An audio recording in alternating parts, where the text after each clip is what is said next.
We're back here on SportsLine. Talk a lot of Titans tonight. Phone line's still open, though. 737-7767 is the number. And we've got Kevin on line one. Kevin, good evening. Welcome to SportsLine. Always good to talk to you, Steve. I'm sure last week you took care of a lot of the Predators situation. Unfortunately, I was doing a lot of training at my work, so I wasn't able to contribute. However, they just ran into a buzzkill team that they couldn't handle, and I'll leave it at that. Let me move on to the Titans. I really enjoyed watching that interview with Malik.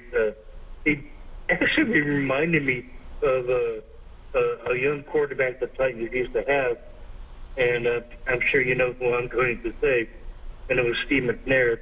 What a humble young man, what a positive attitude, and he country strong. That's how everybody described Steve McNair. Yeah. Steve McNair didn't really have to work out too much because he had just had that physical ability. And he seems like he's okay handling with not all the creativity and all the unusual things that happen with media, especially with a couple comments here and there from, Ryan, which I'm sure Ryan didn't mean to degrade the young man. And I just thought he handled it so well. I watched that press conference and I was like, look at this little kid. And he is doing so awesome. He I admired the fact that he likes the Titans. He said all the right things. I don't know who represents him as far as his agent or anything, but what a good kid. He just seems like a very good young man who was raised well. And honestly, I don't know his entire background, but what a refreshing thing to come to the Titans environment. And I just had to say I was very impressed. Yep. Ryan Tannehill is not going to do nothing to degrade this guy. He ain't going to do nothing to put him behind him, so to speak. They are going to work together because if they don't work together, we have a head coach that don't play games like that. And I just thought he was very impressive. And that was my first impression when I watched the press conference. Yeah, and that's what rookie camp really is. And, Kevin, we appreciate the call as always. I was impressed by that, too. I think you're right that these guys are going to work together because not just is that what's demanded of you as an NFL player, certainly demanded of you by this Titans coaching staff and the organization, but frankly, that's the person I know Ryan Tannehill to be from our dealings with him over 3+ years. That's just who he is. And it appears to be who Malik Willis is, too. I mean, I think they're both going to compete as hard as possible. And Tannehill wants to not just hold Malik Willis from ever playing this year, but he wants to play so well himself and have so much success that he's brought back next year to be the quarterback moving forward. And if you're Malik Willis, you want to come in. Yes, you want to absorb some things. Yes, you want to get caught up to what's going on. There isn't the pressure to play day one. But you want to play as soon as possible. That's why you're in this league.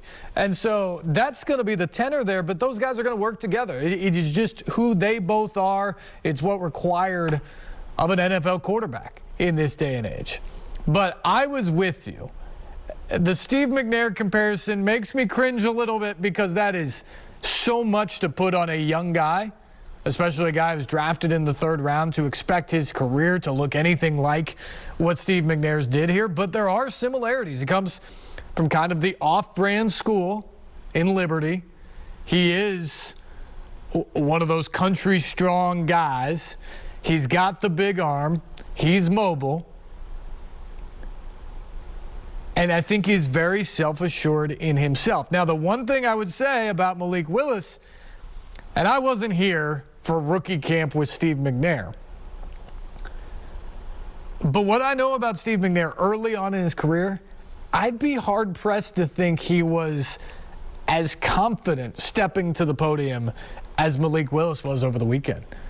I thought he was really, really impressive, and impressive beyond the years you would imagine at that point. 5 years from now? Oh, sure. I mean, that looks like an NFL quarterback, right? But on your first weekend at the team facility at rookie camp, I thought that was really, really, really impressive. And so that bodes well And I think it'll be fun to watch the development throughout this season, through training camp. I'm sure we're going to be watching him and charting throws and seeing exactly what he can do, what he looks like in the preseason, then obviously his career beyond that whenever he does get on the field for the Titans at quarterback. It's going to be a lot of fun to discuss, and I'm sure I'm going to get a lot of calls every time Ryan Tannehill throws an interception and people saying, let's go to Willis.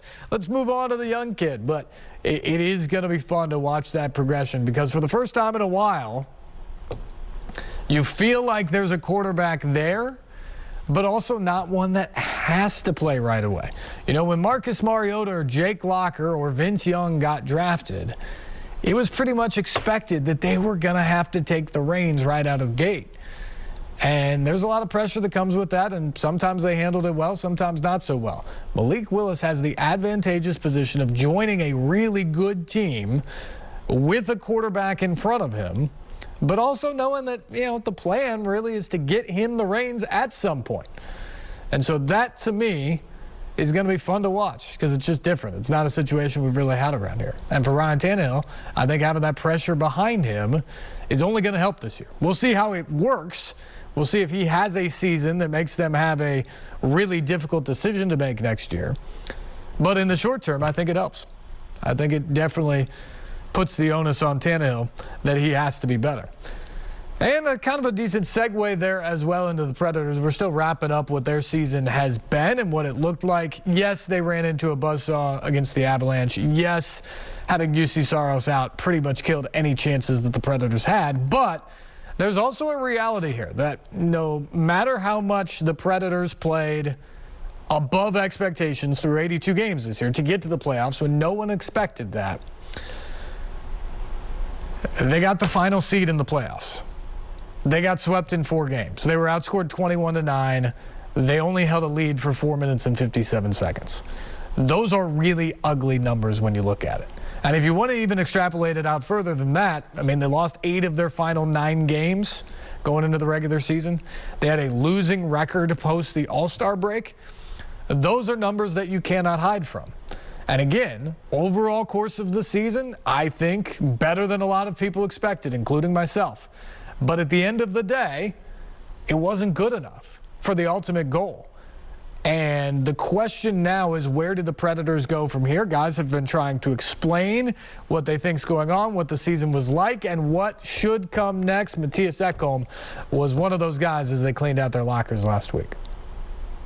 Mattias, you said last night it was an empty feeling. You come in, this is never a fun day, but has the feeling changed at all, or do you have any different perspective of what the season and the ending was well?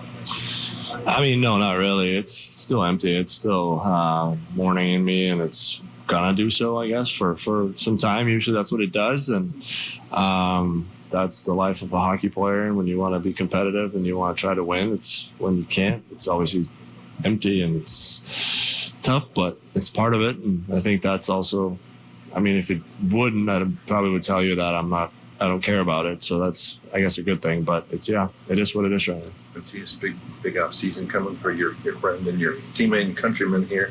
How much do you hope, and how much, what are your thoughts on the prospect of Philip coming back for next season? I get it. The business side is the business side, and he has to do his decisions in that, and hopefully the Preds does that. But I can only speak as his friend and somebody that I played with for 10 years. I'd love to have him here, and I think he loves it here, but it's got to, I guess, come to a conclusion. I just went through that, so it's a part of the business. It's a part of everything. All I can say is I've loved playing with him. I love him as a teammate, and I hope that he's here for a long time. As you move forward, Mattias, with your 2 young guys up in the top 4 defensively, where do you think they are, and Alex and Dante, and what do they need to do to keep progressing?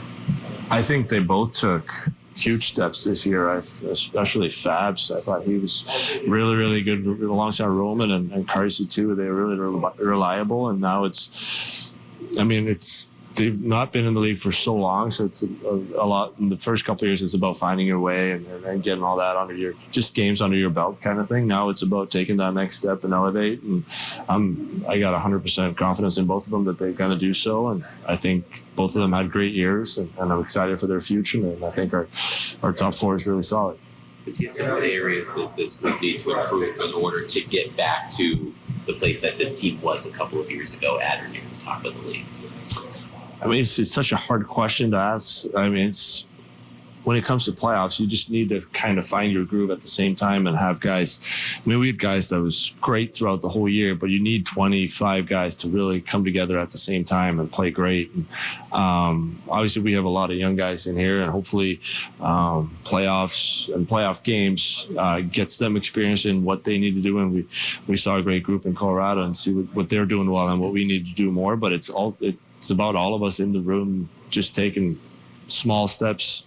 That's going to make a huge step for our team. I mean, we're in the playoffs, so we're not that far off, but we obviously got some stuff that we need to improve on, and I think that comes down to the personnel level, that where you as yourself got to look yourself in the mirror and what can I do better and have a great summer.